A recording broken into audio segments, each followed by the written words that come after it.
20 flavour की सब्जियां। सुमित्रा देवी और उनका पूरा परिवार खाने पीने का बड़ा शौकीन है और उतना ही शौकीन है खाने के अंदर नुक्स निकालने का। आज तक ऐसा कोई माई का लाल पैदा नहीं हुआ जिसके हाथ के बने खाने में सुमित्रा देवी के परिवार ने कमी ना निकाली हो। लेकिन अब सुमित्रा देवी ब्याह कर लाई है अपने घर में नई नवेली बहू। तो चलिए देखते हैं आखिर बेचारी नई नवेली बहू का सुमित्रा निवास में क्या हाल होता है। अरे क्या बताऊं यार, मुझे तो बहुत ज्यादा नर्वसनेस हो रही है। पहली रसोई है, पता नहीं सबको मेरे हाथ का खाना पसंद आएगा कि नहीं। अरे तू ज्यादा टेंशन ना ले, तू तो वैसे भी इतना अच्छा खाना बनाती है, तुझे किसी बात की चिंता करने की जरूरत ही नहीं है। और रही बात पहली रसोई की, तो अगर थोड़ी बहुत गड़बड़ हो भी गई तो कोई कुछ नहीं बोलेगा, ज्यादा सोच मत। अपनी सहेली रितु की बात सुनकर मनीषा को थोड़ा हौसला मिलता है और वो सबके लिए बहुत ही टेस्टी सा खाना बनाकर तैयार करती है। मनीषा बहू, मनीषा बहू कहाँ रह गई? जल्दी से खाना लगा दे बेटा, बहुत तेज भूख लग रही है। हाँ भाभी, थोड़ा जल्दी लेकर आओ, मेरे पेट में तो भूख के मारे चूहे दौड़ रहे। ला रही हूँ माची, बस 2 मिनट। मनीषा सबके लिए टेबल पर खाना लाकर सर्व करती है। सब खाने का पहला निवाला खाते हैं और अजीब सा मुंह बना लेते हैं। क्या हुआ, खाना अच्छा नहीं बना क्या? मसाला कम ज्यादा हो गया क्या? देखो, हम समझते हैं कि तुम्हारी पहली रसोई है, लेकिन तुम्हें थोड़ा तो ध्यान रखना चाहिए ना। खाने में कम से कम मिर्च तो डालती है। खाना जब तक चटपटा ना हो खाने का मजा ही क्या आता है। एक काम करो, मेरी सब्जी में मिर्ची का तड़का लगा कर ले आओ। ठीक है, मैं अभी लगा कर लाती हूँ। एक मिनट बेटा, तू नीतीश की सब्जी में मिर्ची का तड़का लगा रही है तो मेरी सब्जी में अलग से कड़ी पत्ते और हींग का तड़का लगा दे। इसमें तो कुछ मजा ही नहीं आ रहा। हाँ भाभी, मुझे ना सब्जी में नमक थोड़ा सा ज्यादा लग रहा है, तो आप कुछ करके इसमें नमक कम कर दो। क्या, नमक कम कर दूं? लेकिन वो कैसे? सब्जी में नमक कम हो तो ज्यादा कर सकते हैं, लेकिन ज्यादा को कम कैसे करूं? मैंने तो सब्जी में नमक टेस्ट किया था, सही था। भाभी, आपने टेस्ट किया, आपको नमक ठीक लगा, इसका मतलब ये नहीं कि सबको नमक का टेस्ट ठीक लगेगा। मुझे नमक थोड़ा कम पसंद है। और वैसे भी आजकल तो यूट्यूब पर बहुत सारी कुकिंग की टिप्स एंड ट्रिक्स है, वहां पर देख लो। और सब्जी में नमक कम करके दो मुझे। और मेरी सब्जी में अलग से थोड़ा टमाटर का तड़का लगा देना। और हाँ, तड़का घी में लगाना, सब्जी में खटास थोड़ी कम लग रही है। जी पापा जी। अब किसी की पहली रसोई हो और उसी में कोई आपके खाने में इतनी कमियां निकाल दे तो आपका कॉन्फिडेंस तो वैसे ही छूमंतर हो जाएगा। ऐसा ही कुछ बेचारी मनीषा के साथ हुआ। सब्जी का बाउल उठाकर बेचारी अपनी रोती हुई शक्ल लेकर रसोई में आई। मुझे तो लगा था सबको मेरे हाथ का खाना अच्छा लगेगा, लेकिन यहाँ पर तो सबका टेस्ट ही अलग है। ऐसा लग रहा है मैं चाहे कितना भी टेस्टी खाना क्यों ना बना लूं, किसी को कुछ पसंद नहीं आता। क्या क्या बोला सबने? नीतीश जी की सब्जी में मिर्ची का तड़का, पापा जी की सब्जी में टमाटर का तड़का, मम्मी जी की सब्जी में कड़ी पत्ते और हींग का तड़का, और दीदी की सब्जी तो अलग ही है, नमक कम करके दो। हद ही है भाई। मनीषा बारी बारी सबकी सब्जी में अलग अलग तड़का लगाती है और गीता की सब्जी में नमक कम करने के लिए उसमें आटे की लोइयां डालती है जिससे वो नमक को सोख ले। सारा ताम झाम करके वो अलग अलग कटोरियों में सबके लिए सब्जी लेकर आती है। वाह वाह, लाओ बहू, जल्दी से मेरी कटोरी लाओ। मनीषा बारी बारी सबको सब्जी देती है। वाह, अब आया ना सब्जी में स्वाद। आपकी सब्जी में तो स्वाद आ गया मम्मी, पर मेरी सब्जी का तो पूरा स्वाद ही चला गया। अरे भाभी, मैंने सब्जी में नमक कम करने को बोला था, ये नहीं बोला था कि सब्जी से सारा ही नमक निकाल दो। बिल्कुल फीकी हो गई। अब मुझे ही नमक डालकर इसे बैलेंस करना पड़ेगा।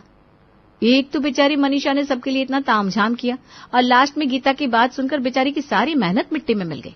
मनीषा परेशान तो थी ही, इसलिए उसने अपना मन हल्का करने के लिए अपनी फ्रेंड रितु को कॉल कर ली। मैं सोच ही रही थी तेरा कॉल आएगा। अच्छी रही ना तेरी पहली रसोई? क्या खाक अच्छी रही? तारीफ करना छोड़, मेरी पहली रसोई में एक सब्जी की 4 सब्जियां बनवा दी मेरे ससुराल वालों ने। अभी तो पहला दिन है, पता नहीं आगे यहाँ मेरा क्या हाल होगा। तू चिंता ना कर, मुझे लगता है तेरे ससुराल वालों ने तेरे साथ मजाक किया है। कभी कभी होता है, नई बहू होती है ना तो उसके साथ मजाक करते हैं। शायद तेरी सहन शक्ति देख रहे होंगे। हाँ हाँ, हंस ले, कल को जब तुझे भी ऐसा ससुराल मिलेगा ना तब मजा आएगा। अच्छा चल छोड़, मैं बाद में बात करती हूँ, अभी बहुत काम बाकी है। मनीषा अगली सुबह खाना बनाने जाती है, तभी उसकी सासू माँ कहती है, अरे मनीषा बेटा, आज खाने में थोड़ी वैरायटी बना लेना। मयंक बेटा और रीना बहू आ रहे हैं, खाने में मटर पनीर और मिक्स वेज बना लेना। और हाँ, गोलू के लिए थोड़ा चटर पटर बना लेना, उसको वही ज्यादा पसंद है। जी मम्मी जी, ठीक है। मनीषा बड़ी ही खुश होती हुई किचन में जाती है। शुक्र है भगवान का कि रीना दीदी आ रही हैं। वो आएंगी तो खाना बनवाने में मेरी थोड़ी मदद हो जाएगी और मैं उनसे सबकी पसंद का खाना बनाना भी सीख लूंगी। मनीषा ये सोच सोचकर खुश तो बहुत थी, लेकिन अक्सर हम जैसा सोचते हैं वैसा होता कहाँ है। शाम को मनीषा के जेठ जेठानी अपने बेटे गोलू के साथ वहां पर आए और उनके स्वागत में मनीषा ने खूब अच्छी अच्छी डिशेस बनाकर तैयार की। अरे वाह, खाना तो बहुत ही अच्छा बनाया है मनीषा ने, देखने में तो बहुत अच्छा लग रहा है। देखने से तो सिर्फ खाने की शक्ल पता लगती है, लेकिन असली स्वाद तो खाना खाकर पता लगेगा। अरे देख क्या रही हो बेटा, सबको खाना सर्व करो, सबको बहुत भूख लगी है। मनीषा सबको खाना परोसती है। उसे ये तो बिल्कुल भी उम्मीद नहीं थी कि कल उसके साथ जैसा हुआ वैसा आज भी होगा, लेकिन वैसा कहाँ होता है जैसी हमारी उम्मीद होती है। सबने जैसे ही खाना खाया तो खाने में अपने अपने टेस्ट की टिप्पणियां देनी शुरू कर दी। अरे बहू, मटर पनीर के अंदर लहसुन का टेस्ट ही नहीं आ रहा है। भाई मुझसे तो ऐसा बिना लहसुन के टेस्ट वाला मटर पनीर नहीं खाया जाएगा। एक काम करो, इसमें लहसुन का तड़का लगा कर ले आओ। और मिक्स वेज मुझे क्रीम के बिना तो अच्छी ही नहीं लगती। एक काम करो मनीषा, इसमें थोड़ा क्रीम डालकर ले आओ, उसके बाद मिक्स वेज का असली टेस्ट आएगा। हाँ, और मुझे भी खाने में कुछ कमी लग रही है। तुमने रायते के अंदर हींग जीरे का तड़का नहीं लगाया था क्या? एक काम करो, मेरे रायते में हींग जीरे का तड़का लगा दो। मुझे तो इसमें स्वाद ही नहीं आ रहा। और चाची, पास्ता के व्हाइट सॉस में चीज बहुत कम है, इसमें और चीज डालकर लेकर आओ, थोड़ा सा दूध भी। बेचारी मनीषा क्या सोच रही थी और उसके साथ क्या हो गया। सारा खाना जो बनाया था वापस किचन में लेकर जाना पड़ा और फिर से आधा पौना घंटा लगाकर सबकी फरमाइश से हर चीज को अलग अलग फ्लेवर देना पड़ा। मुझे तो समझ में नहीं आता, शादी करके ससुराल आई हूँ या किसी ढाबे में आ गई हूँ। इनकी फरमाइशें सुन सुनकर लगता है यहाँ मैं ससुराल वालों के लिए खाना नहीं बना रही हूँ बल्कि कोई ढाबा चला रही हूँ। लगा था दीदी आएंगी, मुझे थोड़ा सुकून मिल जाएगा, लेकिन दीदी तो इनकी भी उस्ताद निकली। अरे बहू, कितनी देर, थोड़ा बहुत कुछ इधर उधर ही तो करना था। ये काम करने में पता नहीं कितनी देर लगाती है। एक तो अच्छा खासा बने बनाए खाने की वाट लगवा देते और ऊपर से मुझे सुना रहे। अब ये सब करने में टाइम तो लगना ही है। बहू, ला रही हूँ माँ जी। मनीषा फिर से सबके सामने खाना परोसती है और सोचती है अब तो उसने सबकी अलग अलग फरमाइश का खाना उन्हें सर्व कर दिया है और कम से कम अब तो उसे कोई कुछ नहीं बोलेगा। तभी चाची, आपने इसमें कौन सा वाला चीज डाल दिया? डाला तो डाला, इसमें दूध और चीज मिलाने के बाद ऑरिगेनो, चिली फ्लेक्स भी तो डालना चाहिए। इसका तो स्वाद एकदम फीका फीका लग रहा है। अच्छा लाओ, मैं डालकर लाती हूँ। लो, अच्छे से डालकर लाना। बड़े तो बड़े, इस घर के बच्चे भी तौबा है। अच्छा हो अगर ये कल की कल यहाँ से चले जाए, वरना अगर इन सबके साथ ये भी यहाँ पर रहने लग गए तो मेरी तो वाट लग जाएगी। पूरा दिन बस इन सबके लिए अलग अलग फ्लेवर की सब्जी बनाती रह जाऊंगी मैं। मनीषा गोलू का पास्ता फिर से ऑरिगेनो, चिली फ्लेक्स मिलाकर लाती है। तभी अगले दिन, अरे दीदी, आपने ये बैग क्यों पैक किए हुए हैं? कहीं पर जा रहे हैं क्या आप लोग? हाँ मनीषा, हम वापस घर जा रहे हैं। एक दिन के लिए आए थे और कल गोलू का स्कूल भी है तो और ज्यादा दिन नहीं रुक सकते। क्या दीदी, मैंने तो सोचा था आप लोग अभी और दिन रुकोगे, आपके साथ मेरा मन लग गया था। अच्छा ऐसी बात है तो हम एक दिन और रुक जाते हैं। अरे नहीं नहीं दीदी, गोलू को स्कूल भी तो जाना है ना। मेरे मन के चक्कर में मैं गोलू की स्कूल की छुट्टी थोड़ी ना कराऊंगी। मनीषा के जेठ जेठानी सुबह ही वहां से निकल जाते हैं। उनके जाते ही मनीषा को चैन की सांस आती है। अच्छा हुआ कम से कम ये लोग तो यहाँ से गए, वरना कल तो इन सबने मिलकर मेरा दिमाग खराब कर दिया था। लेकिन अभी भी मुझे चैन कहाँ है, सबको अलग अलग फ्लेवर की सब्जी चाहिए। एक काम करती हूँ, आज मैं पहले ही सबके लिए अलग अलग फ्लेवर की सब्जी बना देती हूँ, झंझट ही खत्म। जिसको जिस फ्लेवर की सब्जी खानी होगी उसको वैसे सब्जी दे दूंगी। वैसे मनीषा का आइडिया तो अच्छा है, लेकिन ससुराल वालों के सामने ये आइडिया काम आता है कि नहीं, चलिए देखते हैं। एक कटोरी में हो गई ज्यादा मिर्ची वाली सब्जी, दूसरे में राई के तड़के वाली, ये ज्यादा लहसुन वाली, ये कम नमक वाली। चलो अच्छा है, आज मैंने पहले ही ये सब कर लिया, वरना बाद में करना पड़ता। जल्दी से खाना टेबल पर लगाती हूँ। मनीषा टेबल पर खाना लगा देती है। अब सब कटोरियों में सब्जी अलग अलग टाइप की लग रही थी, इसलिए सासू माँ ने पूछ ही लिया, अरे मनीषा बहू, ये सब कटोरियों में सब्जी अलग अलग टाइप की क्यों लग रही है? अलग अलग टाइप की नहीं है, अलग अलग फ्लेवर की बोलिए मम्मी जी। आपके लिए ये स्पेशल ज्यादा लहसुन वाली आलू गोभी की सब्जी, साथ में ज्यादा लहसुन वाली दाल। गीता दीदी आपके लिए कम नमक वाली सब्जियां, पापा जी के लिए राई के तड़के वाली और इनके लिए तेज मिर्ची वाली। अरे बहू, कम से कम राय का तड़का लगाने से पहले पूछ तो लेते। मुझे दाल में राय का तड़का बिल्कुल पसंद नहीं है, और आलू गोभी मुझे सिर्फ हरी मिर्च वाली पसंद है। हाँ भाभी, और मुझे दाल कम नमक वाली अच्छी नहीं लगती। अब इसे चावल के साथ खाऊंगी तो बिल्कुल फीकी लगेगी। अरे लेकिन क्या मनीषा, दाल में ज्यादा मिर्ची डालने से पहले कम से कम पूछ तो लेती। यार, दाल में ज्यादा तेज मिर्च बिल्कुल अच्छी नहीं लगती। और आलू गोभी, उसमें तो मुझे सिर्फ टमाटर और अमचूर का खट्टा टेस्ट पसंद है। ये क्या किया तुमने? हाँ बहू, कम से कम हमसे पूछ तो लेती। अब कौन खाएगा ये खाना? हमें इन दोनों सब्जियों में ये वाले फ्लेवर बिल्कुल पसंद नहीं है। देखो, अब जाकर दोबारा खाना बना लो, ये खाना तो हमसे नहीं खाया जाएगा। क्या? हाँ भाभी, और अगली बार कुछ भी बनाओ ना तो प्लीज एक बार हम सबसे पूछ लेना कि किस सब्जी में हमें कैसा टेस्ट पसंद है, वरना आपके चक्कर में फिर से इतनी सारी सब्जी वेस्ट हो जाएगी। प्लीज दोबारा से बनाकर लेकर आओ, और इस बार प्लीज सबकी पसंद से। बोला था ना, अक्सर हम जैसा सोचते हैं वैसा होता नहीं, और हमारे अरमानों पर पानी फिर जाता है। वैसे ही मनीषा के अरमानों पर भी पानी फिर गया। बेचारी ने कहा सबके लिए अलग अलग फ्लेवर की सब्जी बनाई थी, और अब दोबारा से उसे 2 घंटे लगाकर सबके लिए दोबारा खाना बनाना पड़ा। बेचारी खाना बनाकर इतनी थक गई थी और पक गई थी कि उसका खुद का खाना खाने का मन ही नहीं किया। कुछ दिन बाद, बन गया क्या खाना? कितनी देर और लगेगी अभी? बस बन ही गया मम्मी जी, कढ़ी तो तैयार भी होगी। अच्छा दिखाओ जरा, टेस्ट कर लो। सुमित्रा देवी कुछ टेस्ट करे और उसमें कमी ना निकाले, ऐसा कैसे हो सकता है? मनीषा बेटा, ये कैसी कढ़ी बनाई है तूने, एकदम खट्टी। पता है आज तेरी बुआ सास खाने पर आ रही है और उन्हें खट्टी कढ़ी बिल्कुल पसंद नहीं। हटा इसे और दोबारा से खट्टी मीठी कढ़ी बना ला, और इसमें तेज पत्ते का तड़का लगा देना, वरना वो खाएंगे नहीं। लेकिन मम्मी जी, इसके लिए कढ़ी दोबारा बनाने की क्या जरूरत है? इसी के अंदर थोड़ा सा गुड़ डाल देती हूँ ना, खट्टी मीठी हो जाएगी। ये भी ठीक है। एक काम कर, आधी कढ़ी में गुड़ मिला ले, आधी ऐसे ही रहने दे। ठीक है मम्मी जी। अब अपनी सास के कहे अनुसार मनीषा ने आधी कढ़ी खट्टी और आधी कढ़ी मीठी कर दी।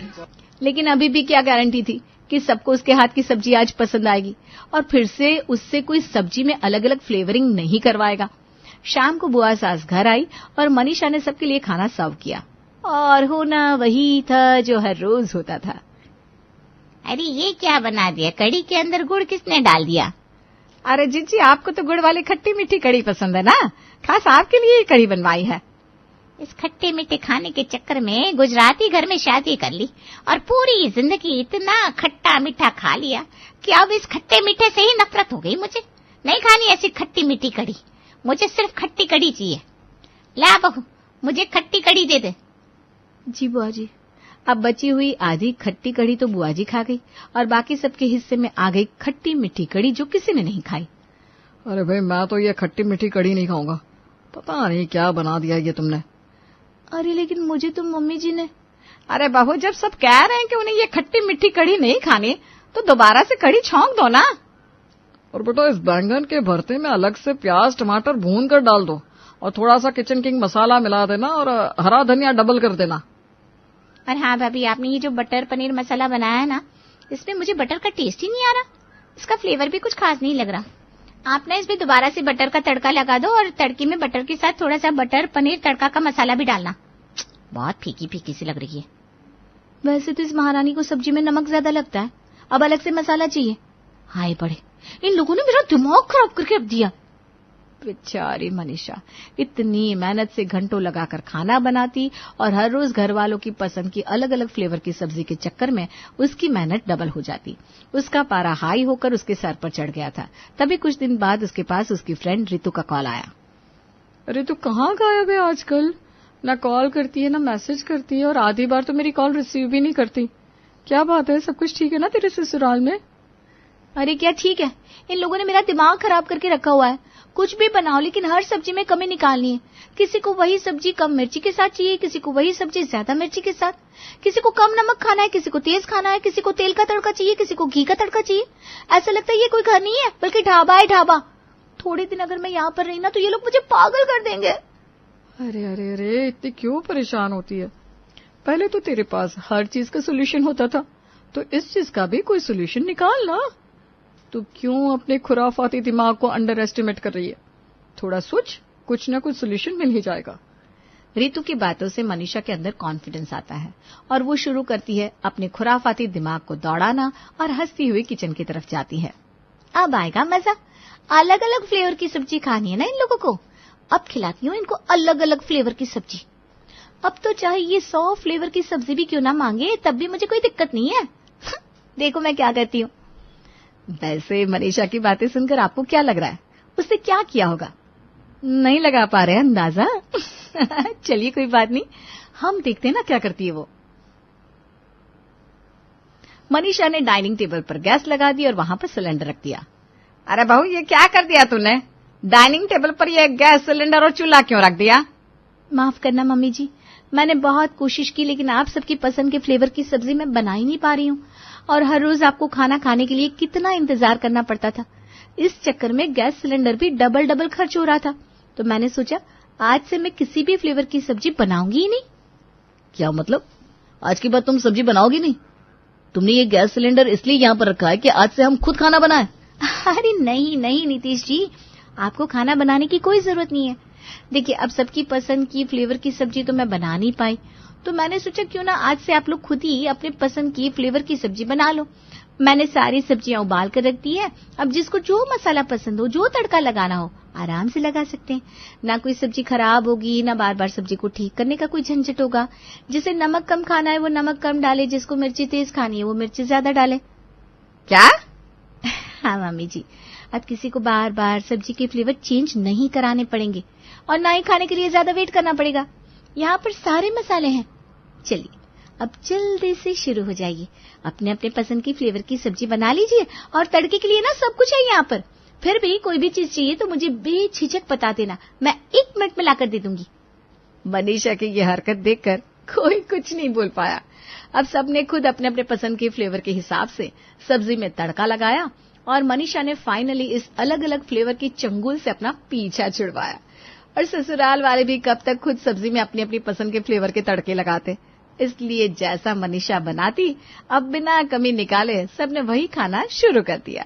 और मनीषा के इस खुराफाती आइडिया ने ससुराल वालों की अक्ल को अच्छा ठिकाने लगाया। जानकी की जिंदगी शादी के बाद से काफी संघर्षपूर्ण रही थी, लेकिन इन सब के बाद भी उसने कभी भी हार नहीं मानी। खुद की मेहनत से और पति के सपोर्ट से सरकारी टीचर की नौकरी की और साथ ही साथ आकाश और अपनी बेटी रानी को भी बड़ा किया और शादी भी करवा दी। लेकिन जब पिछले साल पति का साथ छूटा तो जानकी काफी अकेला महसूस करने लगी थी। गोलू बेटा, यहाँ आ जा, मेरे पास आ जा। आज मेरे पास सो जा बेटा, मैं ना तुझे कहानी भी सुनाऊंगी। ठीक है दादी, आज मैं आपके पास ही सो जाता हूँ। ठीक है, आज तू दादी के पास ही सो जा। वैसे भी आज हम रात को बाहर घूमने जाने वाले हैं। हाँ हाँ बहू, तुम दोनों जाओ, मैं गोलू को खिला पिला के सुला दूंगी आराम से। माँ, हम सोच रहे थे कि इस महीने एक नया फ्रिज ले लेते हैं। वैसे भी अब गर्मियाँ आएंगी तो अच्छा रहेगा। अरे लेकिन फ्रिज तो हमने 2 साल पहले ही लिया है बेटा, नया सही तो है अभी तक। अरे माँ जी, मार्केट में आजकल नए नए मॉडल आते रहते हैं, इसलिए हम सोच रहे थे कि आपकी पेंशन से इस फ्रिज की EMI भर देंगे तो सबको सुविधा हो जाएगी।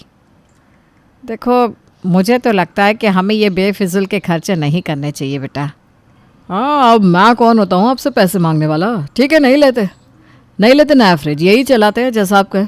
वैसे भी ये आपका घर है, आपके नाम पर है, हम होते ही कौन है आपसे कुछ कहने वाले। वही तो मैं आपको कब से कह रही हूँ, माँ जी को तंग मत करिए, उनका घर है, उनके पैसे हैं, अब क्यों बार बार मांगते रहते। हम जब अपना घर ले लेंगे तब अपने पैसों से ये सब करेंगे ना, क्यों माँ जी? अरे ये क्या लगा रखा है, आपका घर हमारा घर, ये हम सबका घर है। ठीक है, तुम दोनों की इच्छा है तो ले लो नया फ्रिज। वैसे भी सच्ची तो बात है, आजकल मार्केट में नए नए मॉडल्स आते रहते हैं। अरे नहीं मम्मी, दिव्या सही कह रही है, हम जब अपना घर खरीदेंगे ना तब लेंगे। अरे कोई अपना घर वर नहीं होता, अब नाराज मत हो ना। कल ही जाकर दोनों नया मॉडल पसंद करके ले आना। और अभी जाओ तुम लोग घूमने, मैं गोलू को खिला पिला के अपने पास सुला दूंगी। ठीक है माँ जी, अगर आप इतना कह रही हैं तो फिर हम कल जाकर देख आएंगे नया फ्रिज। ये आज की बात नहीं थी। आकाश और दिव्या जानकी को इमोशनल कर रहे थे। वो दोनों उन बेटे बहू में से नहीं थे जो अपनी सास पर हुक्म चलाए या उन्हें घर से निकाल दे, लेकिन उनका तरीका कुछ अलग ही था, जिससे जानकी कई बार दिमागी तौर पर टूट सी जाती थी। अरे नहीं, मैं थक गया हूँ रोज रोज इस परेशानी से। अरे आप चिंता क्यों करते हैं, सब ठीक हो जाएगा। कुछ ठीक नहीं हुआ। ये नया बॉस मुझे चैन से जीने ही नहीं देगा, मुझे पता है। लगता है मुझे जॉब छोड़नी होगी। अरे ऐसी बातें क्यों कर रहा है बेटा? नहीं माँ, मैं आपसे और मदद भी नहीं मांग सकता। दिव्या, मुझे लगता है हमें घर छोड़कर जाना ही चाहिए। अरे फिर घर छोड़ने की बात क्यों कर रहा है बार बार ऐसी बातें? माँ जी, आप एक बार इनके बॉस से बात कर लीजिए ना। वो आपके पुराने स्टूडेंट रह चुके हैं। आप बात करेंगी तो वो ज़रूर मान जाएंगे। बहू, ऐसा अच्छा नहीं लगता ना मेरे पुराने स्टूडेंट से मदद लेना। ये तो गलत होगा। हाँ, गलत होगा। इसीलिए तो मैं और दिव्या ये घर छोड़कर जाने की तैयारी कर रहे हैं। चल दिव्या, गोलू को भी तैयार कर दे, चलो। अरे आकाश बेटा, ऐसे घर छोड़कर थोड़ी ना जाते हैं, मेरी बात तो सुन। नहीं माँ, आप अपनी जगह पर सही है, मैं आपको फोर्स भी नहीं करूँगा, लेकिन मैं अब इस घर में नहीं रह सकता, इसलिए अब हम अपने लिए कोई और घर ढूंढ रहे हैं। ठीक कह रहे हैं आप। मैं अभी हमारा सामान बांध देती हूँ। अरे एक मिनट रुक जाओ, मेरी बात सुनो तुम दोनों। मैं देखती हूँ क्या कर सकती हूँ। मैं बात करके देखती हूँ राजीव से, वो मेरी बात को ज़रूर समझेगा। नहीं माँ, मैं आपको फोर्स नहीं करना चाहता हूँ। अरे बेटा, ऐसी कोई बात नहीं है। राजीव मेरी बात को कभी नहीं टाल सकता। मैं बात करूँगी तो वो ज़रूर समझेगा। ठीक है, थैंक यू माँ। अब चलिए, अब तो खाना खा लीजिए। आइए माँ जी, आप भी साथ में खाना खाइए। गोलू, आजा बेटा, दादी के साथ बैठ जाओ। हाँ आओ, सब साथ में बैठकर खाना खाते हैं। आकाश और दिव्या कई बार ऐसा कर चुके थे कि वो खुद घर छोड़ने की बात करते थे, जिससे जानकी की हिम्मत टूट जाती थी और वो उनके कहे अनुसार हर काम कर देती थी, क्योंकि उसे अकेलेपन से डर लगता था। अब तो मुझे अकेला छोड़कर चले गए, ये भी नहीं सोचा कि मेरा क्या होगा। आपके साथ जीवन कैसे बीत गया पता ही नहीं चला, लेकिन अब अकेले नहीं रहा जाता। इसलिए जब आकाश और बहू घर छोड़ने की बात करते हैं तो मेरा मन घबरा जाता है। गोलू से दूर जाने की बात से ही मैं डर सी जाती हूँ। गोलू है तो उसके साथ मेरा वक्त बीतता है। बस अब तो जीवन का ये सफ़र ही काटना है, पर ये अब अकेले काटने में बहुत डर लगता है। दादी, गार्डन चलो ना। हाँ बेटा, हम चलते हैं। हम बॉल लेकर चलते हैं, ठीक है? दोनों खेलेंगे वहाँ पर। ठीक है दादी। जानकी अपनी उम्र की उस मोड़ पर थी जहाँ उसे अकेले रहने से डर लग रहा था। शायद इस चीज़ का पता आकाश और दिव्या को अच्छी तरह से चल चुका था, इसलिए अब वो अपनी हर मांग को पूरी करवाने के लिए इसी हथियार का सहारा लेते थे। माँ, आपकी दवाई आ गई ना? हाँ बेटा, आ गई। तू सुबह ही तो ले आया था ना। हाँ, आपको और कुछ भी चाहिए तो बता दीजिएगा। अरे मुझे क्या चाहिए, तुम सब साथ हो तो सब कुछ है बेटा मेरे पास। हाँ, वो बात तो है माँ, सब साथ है तो कितना अच्छा लगता है ना, आपका वक्त भी बीत जाता है। सही कहा बेटा, गोलू के साथ और तुम दोनों के साथ तो मुझे वक्त का पता ही नहीं लगता। हाँ माँ, मैं सोच रहा था कि अब गोलू बड़ा हो रहा है तो उसे एक अच्छे से स्कूल में डालूं, लेकिन आजकल खर्चे इतने बढ़ गए हैं कि पूछो ये मत। एक स्कूल में बात की है मैंने, वहाँ 30,000 डोनेशन बोल रहे हैं। मैं सोच रहा था अगर आप इस महीने की पेंशन दे देती तो गोलू का भविष्य बन जाता। क्या डोनेशन देकर एडमिशन करवाना है? ये तो गलत है बेटा। मैंने अपनी पूरी ज़िंदगी ईमानदारी के साथ पढ़ाया है, ऐसे अपने पोते को डोनेशन देकर स्कूल में डालना सही नहीं है। आजकल ऐसा ही होता है माँ, कोई भी बड़ा स्कूल ऐसे ही एडमिशन नहीं देता, सबको ये करना ही पड़ता है। अरे नहीं, ऐसे बेईमान स्कूल में हमारा गोलू क्या ही सीखेगा। माँ, तुम समझ क्यों नहीं रही हो? अगर हम डोनेशन नहीं देंगे तो बड़े स्कूल में गोलू का दाखिला नहीं करवा पाएंगे। नहीं, मैं अपने उसूल नहीं तोड़ सकती। आकाश, तुम कहीं और गोलू का एडमिशन करवा दो। ये बेईमान स्कूल को मैं अपनी ईमानदारी की कमाई नहीं दूंगी। तो ठीक है, फिर आप रखिए अपनी कमाई आपके पास। हम आपके है ही कौन जो आप हमारे लिए कुछ करेंगी? आपके लिए तो आपके उसूल ही बड़े हैं। आकाश देखो, ऐसी बात नहीं है, तुम सब मेरा परिवार हो, लेकिन यह गलत है और मैं गलत का साथ नहीं दे सकती एक शिक्षक होकर। बेटा बात को समझो। माँ आजकल ये सब बदल गया है, सारे बड़े बड़े घरों के बच्चे ऐसे ही स्कूल में पढ़ते हैं। गोलू का एडमिशन हो गया तो वो बहुत आगे बढ़ेगा। अरे शिक्षा शिक्षा होती है, वो छोटा बड़ा स्कूल नहीं, विद्यार्थी की मेहनत को देखती है आकाश। ठीक है माँ, अगर आपका यही फैसला है तो मैं आपको और कुछ नहीं कहूँगा। आपके पैसे आप अपने पास रखिए, मैं और दिव्या कल ही अपने लिए नया घर देख लेते हैं, हम आपको और परेशान नहीं करेंगे। आकाश ऐसी बात मत करो ना बेटा। अरे ये तो सबसे बेस्ट है। अब मामा आप यहाँ? अरे बहुत दिनों से जीजी से मिला नहीं था तो सोचा मिल लूं। अब सोच रहा हूँ सही किया यहाँ आ गया। देखना बाबू कैसी बात कर रहा है आकाश घर छोड़ने की। अरे अब वो बड़ा हो गया है जीजी, एक बच्चे का बाप है, उसे करने दो जो करना है। तुम ये घर और अपना पेंशन लेकर मेरे साथ यात्रा पर चली जाना, इसे जीने दो ना अपनी जिंदगी। अब बड़ा हो गया है, क्यों आकाश? मैं बराबर कह रहा हूँ ना। अब वो मामा, जा बेटा जा, जा अपने लिए एक नया घर ढूंढना शुरू कर दे, ठीक है? और बिल्कुल माँ की चिंता मत कर, मैं हूं ना, मैं संभाल लूंगा जीजी को। जा जा मेरा बच्चा। ये तो क्या कह रहा है बाबू? आकाश, दिव्या और गोलू चले जाएंगे तो मेरा कौन ही रह जाएगा यहाँ? अरे जीजी तुम बहुत भोली हो, ये तुम्हारा बेटा और तुम्हारी बहू बस तुम्हें धमकी दे रहे हैं और कुछ नहीं।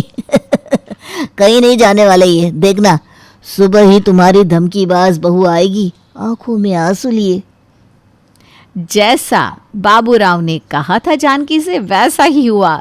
सुबह होती ही दिव्या जानकी के पास आ गई। माँ जी, हम कहीं नहीं जा रहे हैं आपको छोड़कर, ये तो बस यूं ही कुछ भी कहते रहते हैं, हम आपके बिना थोड़ी ना रह सकते हैं।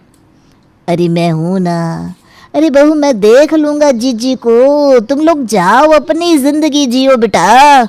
नहीं नहीं नहीं, गोलू अपनी दादी के बिना नहीं रह सकता। और स्कूल का क्या है, हम किसी दूसरे स्कूल में इसका एडमिशन करवा देंगे, पर हम आपको छोड़कर कहीं नहीं जाने वाले माँ जी। अब तुम दोनों इतना कह रही हो तो ठीक है, क्यों जीजी? हाँ ठीक है। हाँ पर जीजी इनके भविष्य में अगर इनकी इच्छा हो तो जाने देना, रोकना मत जीजी। आखिर अब ये बड़े हो गए हैं, है ना आकाश? अब नहीं नहीं, अब हम कभी जाने की बात ही नहीं करेंगे। गोलू चल, आजा हम पार्क में चलते हैं। चलो दादी।